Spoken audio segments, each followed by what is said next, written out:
Americans for Prosperity is committed to breaking barriers across the country, and Americans for Prosperity is growing across North Dakota. By calling on lawmakers to reduce taxes, spend less, improve health care, and provide second chances, we can empower all North Dakotans to rise. We're fighting for you. Join us today so we can make North Dakota the best state to live, work, and raise a family. Americans for Prosperity paid for this ad.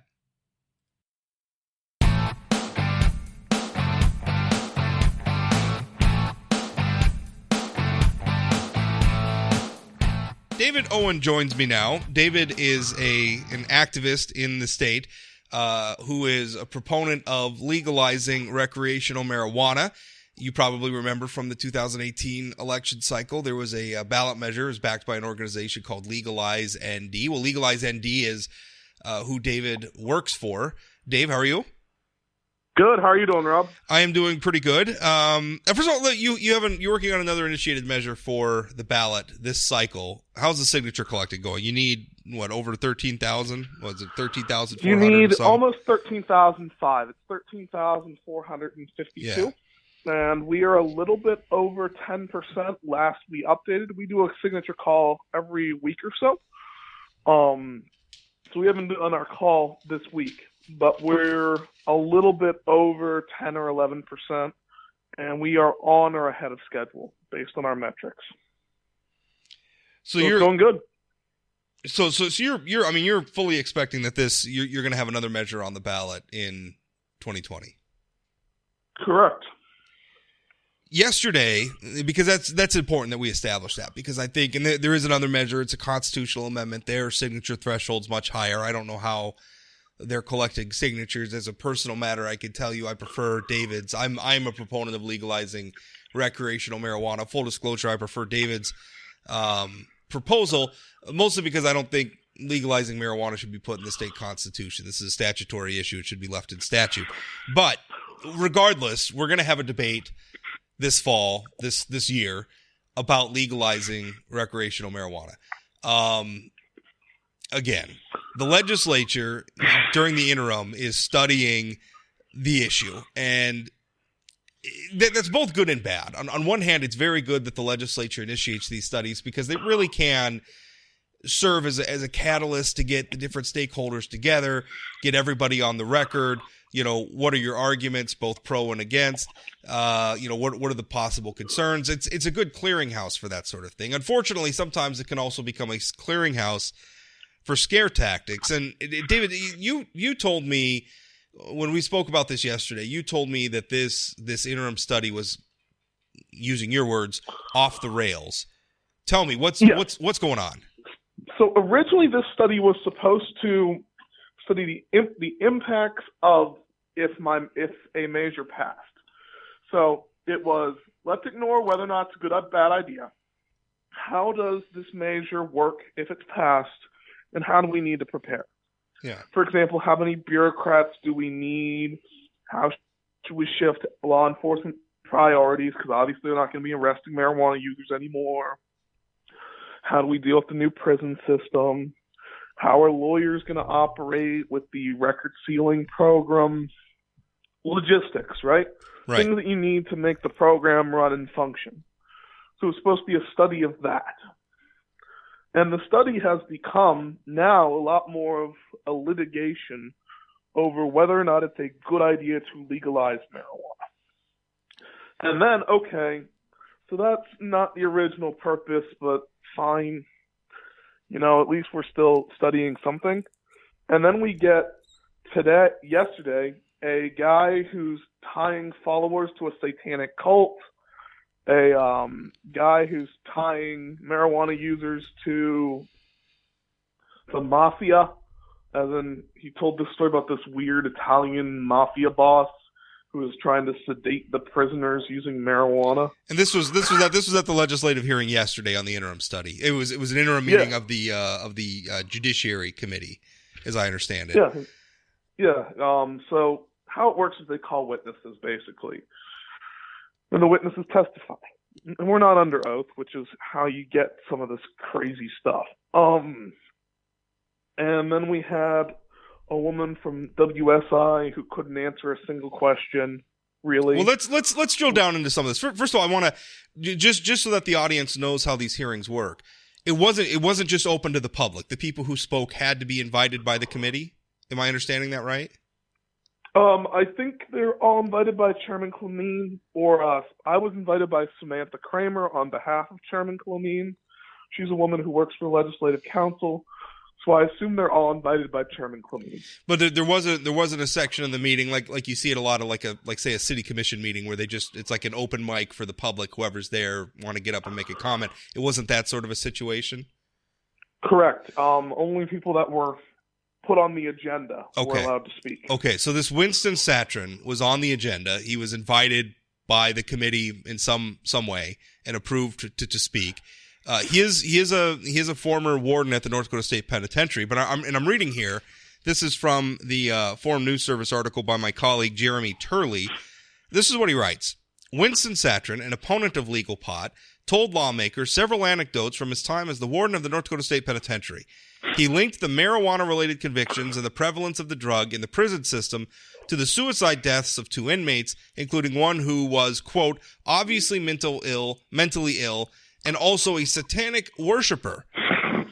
Satrin also spoke about a former correctional officer who was smuggling in marijuana for prisoners and suffered from severe depression because his son's issues with addiction. I mean, listen, nobody denies the fact that there's a black market for marijuana and that some people abuse marijuana. I mean, those are realities today. But some of this stuff, the satanic worshiper stuff, I mean, that to me smacks of another era of discourse about drugs, sort of the what's that old documentary, the Reefer Madness stuff. I mean, that doesn't seem serious. How did this guy end up on the agenda? He was put there. Presumably he was put there by Chairman Clemene. I'm not 100% certain of that, Rob, but that's how I think it works. It was either Chairman Clemene or someone on the committee who brought this guy in. So, I mean, that's the discussion that's going on. Now, I really like the point that you make, because I am thinking back to when we legalized, the public, through an initiated measure, legalized medicinal marijuana. That's something that's legal in North Dakota. It's been a heavy lift policy-wise to implement that thing.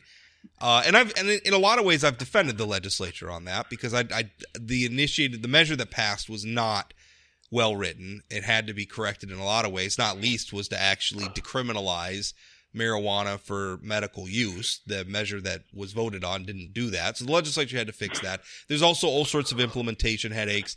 You have the shadow of the federal government's ongoing prohibition of marijuana for any reason looming over us. It's not an easy thing to do. So I've defended the legislature in a lot of ways, but I also think it's fair to say that the legislature was caught off guard by the fact that passed.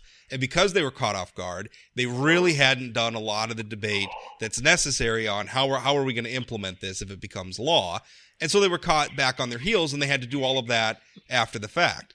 Your argument is, hey, this study is supposed to be if the voters pass recreational marijuana just as a practical matter of public policy, where it impacts social services, where it impacts labor regulations, where it impacts law enforcement. I mean, all the different ways that this can impact our society in North Dakota. Let's prepare for that. That's the debate you want to be having. And instead, we're having reefer madness stuff. Right, and that's not just me who wants to have that. That's what the person who passed the study has stated was her intent. That's Representative Roars Jones has stated was her intent when she created this study. And in her opinion, that's what the people voted on when they voted on this study, was that, not a debate over whether or not legalization is good or bad. Because the reality is, Rob, the legislature's not going to legalize marijuana. Let's face facts here. They're not going to do it. Not anytime soon, yeah. So why do we have the litigation of whether or not marijuana legalization is good or bad when they have no intention of doing it? If legalization happens, it's going to come from the people, not them. So they should be studying, if this passes, how do we work it? And they know which one of the two is going to pass. That there are two options in theory. So let's study those and their implications. Do you? I agree with that. I mean, it's the debate about whether or not to legalize recreational marijuana is going to take place across the state this year when your measure makes the ballot. Which I mean, you've done it once before. I'm assuming you can do it again. Once this measure's on the ballot, that's where we're going to have this debate. You know, it's going to be on our talk radio shows. It's going to be on the editorial pages of our newspapers. It's going to be in our local coffee shops. And I mean, that's on social media. That's where that's going to happen. We don't need the legislature to debate it. What we need is for the legislature to be ready, or at least as ready as they can be, to implement this should it pass. Because, you know, once this passes, and what really drives me nuts, David, and it's not just this measures. It seems like the legislature does this on purpose to try to head off these sort of policy changes. And I have my own angst about the initiated measure process. I'm not a fan. I don't know that it's the best way to make policy, but it exists. And since it exists, and since it's part of our legislative process, I think it behooves our policymakers to be ready. If the voters make a change at the ballot box, you need to be ready for it. And I think Shannon Rorge-Jones, Representative Rorge-Jones, was smart to put this study in with the intent that she had, but it doesn't seem like her colleagues are taking it very seriously. No, and the other thing that worries me, Rob, is this is the legislature trying to meddle in the public discourse in a way. And I understand they have every right to. I don't want to talk about conspiracy theories or any of that. But what's happening here is the legislature is determining that they want to come out with a position on the legalization of marijuana, and their report is going to be the one that drives the public discourse in their minds. They're going to go, we're going to release this report because we're the legislature, because the public trusts us. They will therefore read this report and treat it as fact, and it will therefore influence the election.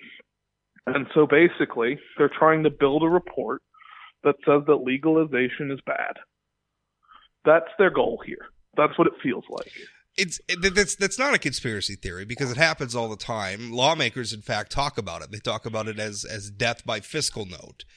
In fact, in this last legislative session, just as an example, we had a debate about speed limits. Right? There were some bills that lawmakers wanted to pass that would have increased speed limits in North Dakota, and the Department of Transportation came out and attached this ridiculous fiscal note suggesting that we were going to have to re-engineer basically like every on-ramp and off-ramp and turning lane and everything else in North Dakota. It's going to cost millions and millions of dollars to change the speed limit. Now, in reality, that's not true. But the Department of Transportation doesn't want speed limits to go up. Therefore, they're trying to sandbag the issue by making it sound like it's going to be really, really expensive to implement. And that's when I was reading, and you alluded to it as well, when I was reading the woman who testified in front of the Judiciary Committee from the North Dakota Workforce Safety Agency. Now, in North Dakota, Workforce Safety is a state agency. When you have that insurance, it's not private. You're required to have it, and you're required to buy it from the North Dakota agency. They're essentially saying that, well, if we legalize marijuana, workers' comp insurance rates are going to go up because, or could go up, right? Because that's always, they always leave themselves a little bit of weasel room. They could go up because currently, if you get injured on the job and you have marijuana in your system, it's assumed that was the cause, and then your claim's not covered, essentially. And so what they're saying is they're going to have to start covering a bunch of claims for marijuana-related injuries, and then premiums are going to go up. And I look at that, and that's fear-mongering. I mean, there's all sorts of legal inebriants that are available now. We somehow manage in a world where alcohol is legal to differentiate where somebody got hurt on the job because they're inebriated versus some more legitimate injury. I don't understand why we can't do that with marijuana. I look at that, and it's just that is rank fear-mongering. That is, they're trying to scare the business community, saying it's going to be more expensive to do business in North Dakota if this thing passes. That's how I look at it. Right. And if you look at her specific claim, if you look at WSI's rules and laws, there are basically three different ways that WSI doesn't cover you that are relevant here. The first is if you're using an illegal substance on the job that is a Schedule 1, no matter what, you're not covered. So it doesn't matter if you're impaired or not, you're not covered. The next is if you are abusing a medical substance. As in, if you're abusing a substance that you've been prescribed medically, but you're abusing it and you're way over the regular dosing, you're not covered. Okay? So if you're on medical marijuana, it's no longer under the Schedule 1 rule. It's under the were you abusing it rule. And based on your blood levels, and they measure it in nanograms per milliliter, based on that, there we go. So if you're above a certain threshold, you would be considered abusing it and not using it for medical. Below a certain point, okay, it was likely medical use. In that case, you would be covered. The third case would be go ahead. If you're under an intoxicant that's legal, but you are intoxicated by an intoxicant, you are not covered.